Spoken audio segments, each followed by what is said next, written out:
السلام علیکم ورحمۃ اللہ وبرکاتہ۔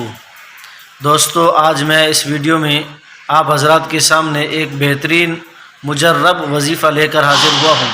وہ ہے حضرت حاجی امداد اللہ مہاجر مکی رحمۃ اللہ علیہ کا بتایا ہوا۔ آپ سماعت فرمائیں۔ حضرت حاجی امداد اللہ صاحب رحمۃ اللہ علیہ کا ایک بہت مجرب عمل ہے۔ ہر طرح کی سختیوں، پریشانیوں اور ظلم و جفا سے حفاظت کا عمل ہے۔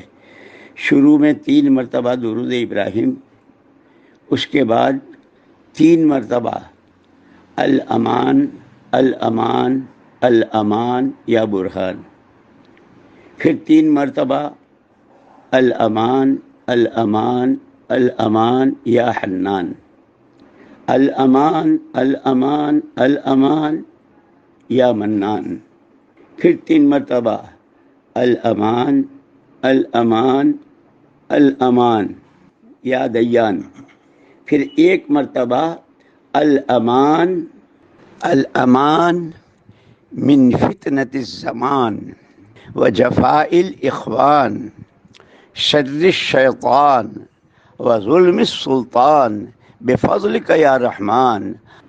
زمانے کے تمام فتنوں سے، لوگوں کی ہر طرح کی سختی سے، شیطانی شرارتوں سے اور حکومت کے تمام ظلم و جفا سے تیرے فضل سے ہمیں امان و رحمت فرما۔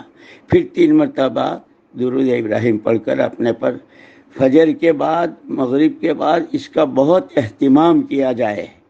یعنی کبھی پڑھ لیا کبھی نہیں، لیکن اس کا اتنا زبردست تجربہ ہے کہ بڑے بڑے مسائل لوگوں کے لیے آئے اور اللہ پاک نے مدد فرمائی۔